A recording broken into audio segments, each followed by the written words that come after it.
Well, folks, we need to talk about what's happening in Minnesota right now.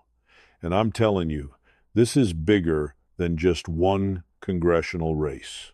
This is about the future of America, about accountability, and about whether we're going to let radical politicians continue to operate with impunity while our tax dollars disappear into thin air.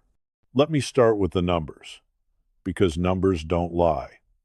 Minnesota's 5th congressional district has been blue since 1963. That's over 60 years of Democratic control. But here's what's different in 2026. People are paying attention, real attention, not just to the politics, but to the money, to the fraud, to the accountability that's been missing for far too long. Now, Ilhan Omar won her last election with over 75% of the vote. Let me be clear about that. This is not going to be an easy race, but that's exactly why it matters. Because if we can turn the tide here, if we can hold politicians accountable even in the bluest of blue districts, then we can do it anywhere in America. Let's talk about what's been happening on the ground. We've got three challengers who've stepped up to say enough is enough. John Nagel, 30-year veteran of the Minnesota State Patrol. This is a man who's dedicated his life to law enforcement, to keeping people safe. Dalia Al-Aqidi, she's running again after her 2024 campaign.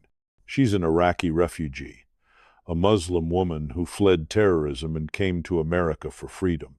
And LaTanya Reeves, running as a Democrat, even she's challenging Omar from within her own party. That tells you something right there.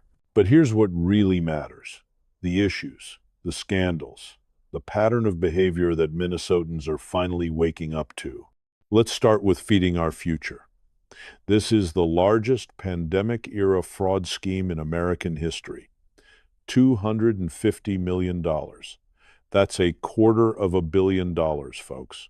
Money that was supposed to feed hungry children during the coronavirus pandemic. Money that instead bought luxury cars, waterfront properties, jewelry, vacations in the Maldives. Over 90 people have been charged, the majority of them from the Somali community that Omar claims to represent. Now, John Nagel has been very clear about this. He's pointed out that Omar's legislation helped create the framework that allowed this fraud to flourish. The fraud concentrated in her district, the 5th congressional district. Is that just a coincidence? Some people apparently think we should ignore these connections. I think the voters of Minnesota deserve answers. And here's what really gets me. When state officials tried to investigate, when the Minnesota Department of Education tried to slow down these suspicious reimbursements, what happened? The nonprofits sued them for racial discrimination. They weaponized race to shut down oversight.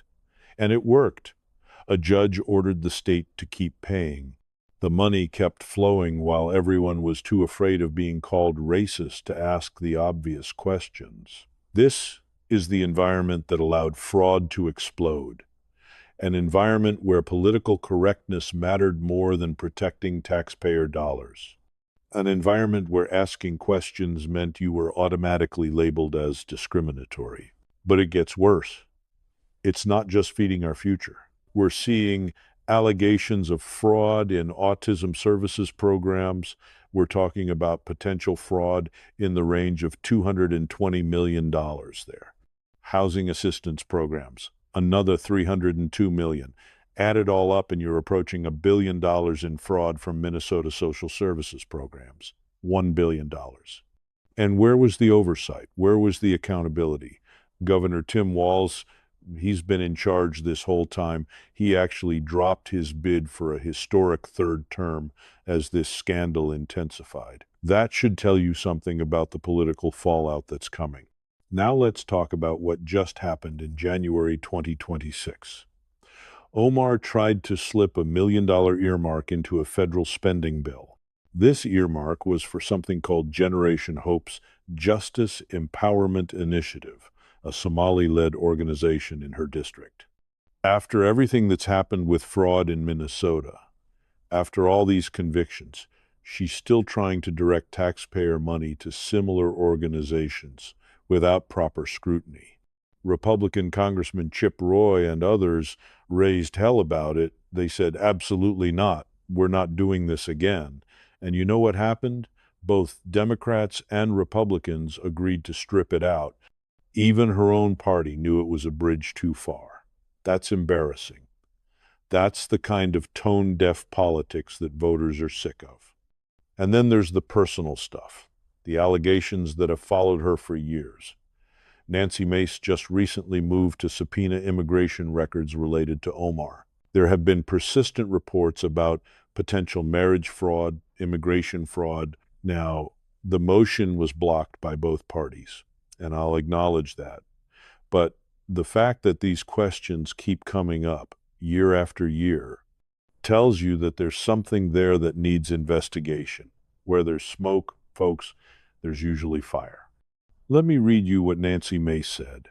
If these allegations are true, they raise grave concerns involving potential marriage fraud, immigration fraud, and violations of federal and state law. No one, no matter how politically protected, should be above the law. Above the law, that's the key phrase right there. Because that's what this has become.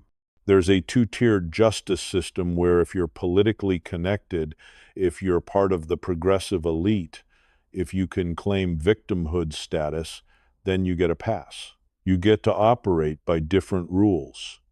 And the American people are tired of it. Now let's talk about her actual record in Congress. She's been there since 2019. What has she accomplished for the people of Minnesota's 5th District? Well, she claims she's brought $54 million in community project funding. Okay, fine. But at what cost? At the cost of how many hundreds of millions in fraud that flourished under her watch? At the cost of how many investigations that got shut down because people were afraid to ask questions? She's become a national figure. Part of the squad, more interested in picking fights on Twitter, in making headlines, in opposing everything President Trump does, than in actually serving the people who elected her. That's what John Nagel talks about. She's in it for the celebrity, not for the constituents. And let's talk about her divisiveness, her rhetoric about Israel that's repeatedly crossed the line. It's all about the Benjamins tweet, implying that Jewish money controls Congress.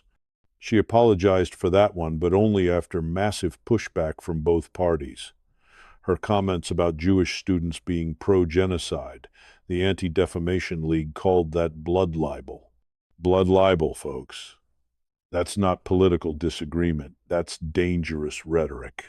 She was removed from the House Foreign Affairs Committee because of this pattern. Now, Democrats will tell you that was partisan payback. Maybe it was. But you don't get removed from committees for nothing. There's a reason she's been such a lightning rod for controversy. And here's what Dalia Al-Akidi has been saying about this, and I think she's absolutely right. Al-Akidi is herself a Muslim woman, an immigrant, someone who fled terrorism in Iraq.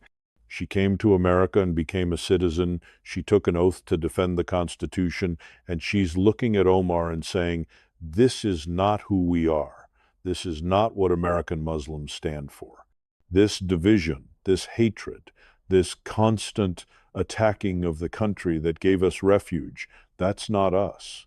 Al-Akidi says the 5th District has become ground zero for anti-Semitism, that Omar's rhetoric has made it acceptable to hate Jews in her district. That's a powerful accusation coming from another Muslim woman. You can't dismiss that as Islamophobia. You can't play the identity politics card. This is about ideology, about values, about what kind of America we want to live in. Now, I want to be realistic here. This is a D+26 district according to the Cook Partisan Voting Index. That means it votes Democratic by an average of 26 percentage points more than the national average. In 2024, Omar won with 74.3% of the vote. Those are daunting numbers. Any political consultant will tell you this race is unwinnable for Republicans. But you know what? I've seen impossible races before. I've seen the blue wall fall in 2016. I've seen Virginia flip red. I've seen parents in school board meetings across America rise up and throw out radical school board members who everyone said were untouchable. When people get angry enough, when they've had enough, when they see their tax dollars being stolen and their values being attacked, they show up and they vote. And that's what we're starting to see in Minnesota. You've got state Republicans like Kristen Robbins, Walter Hudson, Marion Rarick. They just testified before the House Oversight Committee.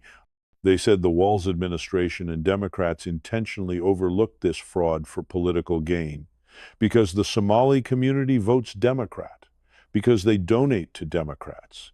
So there was political incentive to look the other way while hundreds of millions of dollars disappeared. That's corruption, folks. Maybe not the kind that sends you to jail, but it's corruption nonetheless. It's putting party over country, it's putting politics over people. And it's exactly the kind of thing that makes Americans disgusted with Washington. The House Oversight Committee is investigating. The FBI has surged resources to Minnesota. FBI Director Kash Patel has said this is just the tip of the iceberg. The Treasury Department is investigating whether some of this money ended up funding al-Shabaab, an al-Qaeda-affiliated terrorist organization in Somalia. Let that sink in.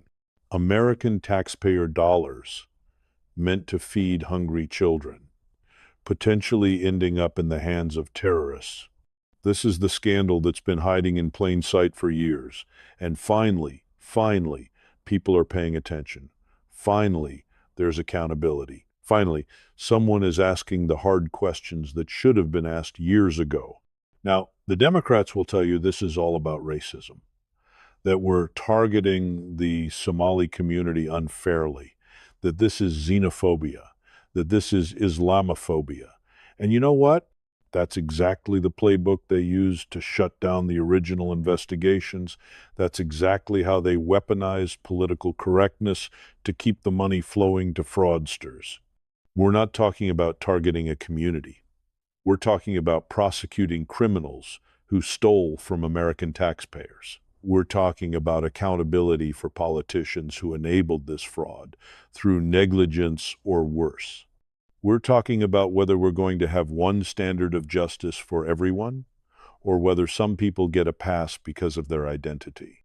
And I'll tell you this, the vast majority of Somali Americans in Minnesota are law-abiding citizens. They fled violence and terrorism to come to America for a better life. They work hard, they raise families, they contribute to their communities. They don't want to be defined by the criminals who stole in their name. They don't want to be represented by politicians who use them as political shields. That's what makes candidates like Dahlia Al-Akidi so important. She can stand up and say, this is not who we are. We came to America for freedom, for opportunity, for the rule of law, not to import the corruption and tribal politics we fled from, not to rebuild the broken systems we left behind. John Nagel brings a different perspective, law enforcement. 30 years keeping people safe. He's seen firsthand what happens when politicians prioritize ideology over public safety, when they defund the police, when they go soft on crime, when they create an environment where criminals feel emboldened. He's running because he believes in order, in accountability, in the basic social contract that keeps communities safe. And even LaTanya Reeves, running as a Democrat, she's a probation officer, someone who works in the criminal justice system. She sees the problems from the inside. The fact that she's willing to challenge Omar in a primary tells you that even some Democrats in the district know there's a problem. This is a diverse coalition of challengers united by one thing: the belief that Minnesota's 5th District deserves better, that the people of Minneapolis deserve a representative who fights for them, not against America, who brings home results, not just controversy. Who can work across the aisle instead of being the most divisive member of Congress? Now let's talk about what's at stake nationally.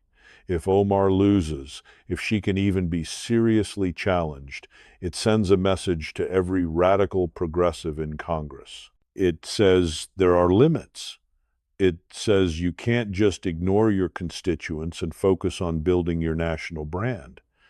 It says fraud and incompetence have consequences. The squad has already been diminished. Some members lost their primaries in 2024. The movement isn't as strong as it was. And Omar is vulnerable, not just because of the fraud scandal, although that's huge, but because she's been in Congress long enough now that she has a record, and records can be attacked. What bills has she passed? What problems has she solved? What has gotten better in her district since she took office? These are questions every incumbent has to answer.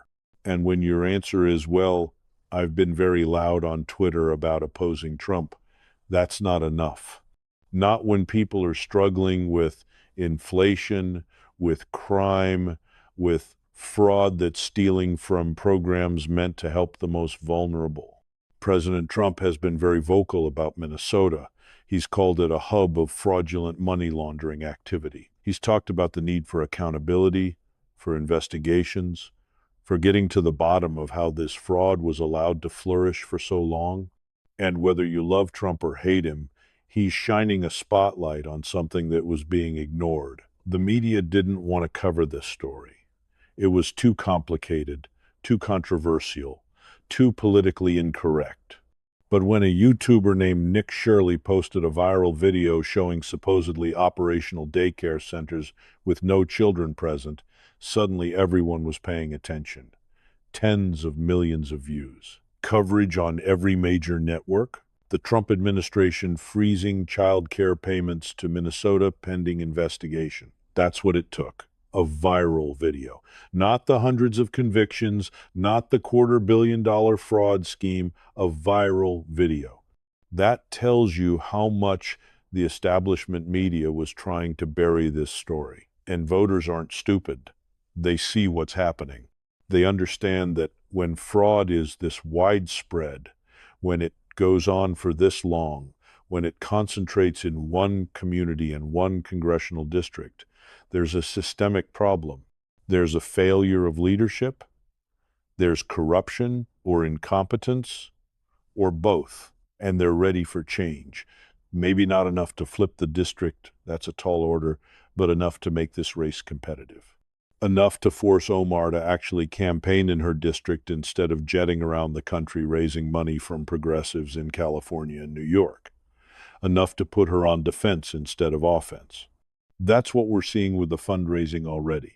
Republican challengers are raising money from across the country. Conservatives who are tired of the squad, tired of the radical rhetoric, tired of the double standards, they're opening their wallets. They're saying, we need to support these candidates who are willing to take on the establishment, who are willing to fight even when the odds are long. And here's the thing about long shot races. Sometimes they work. Not often, but sometimes. When the perfect storm hits.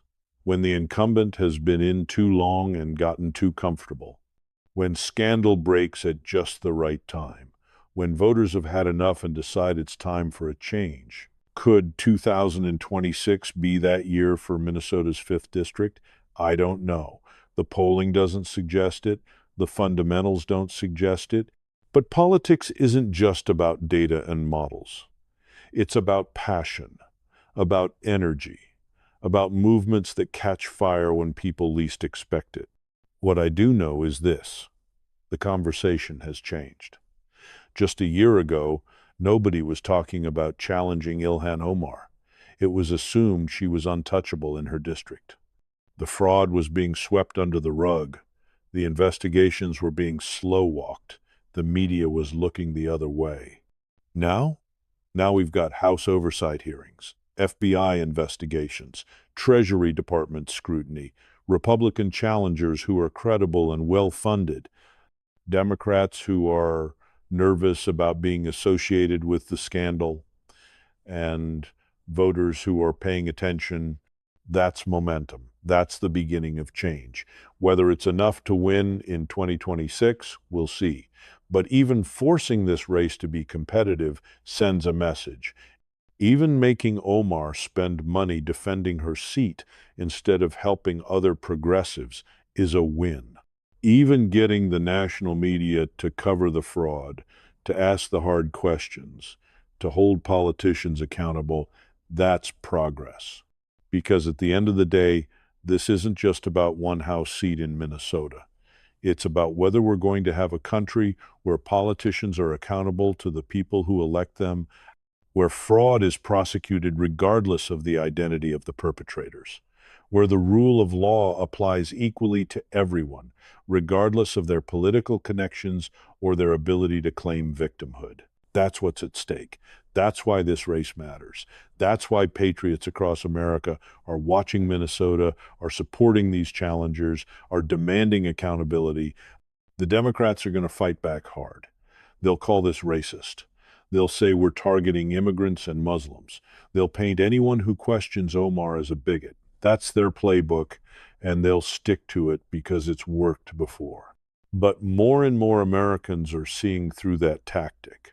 They're realizing that you can oppose someone's policies without hating their identity, that you can demand accountability for fraud without being racist, that you can believe in secure borders and assimilation and the rule of law without being xenophobic. This is common sense conservatism.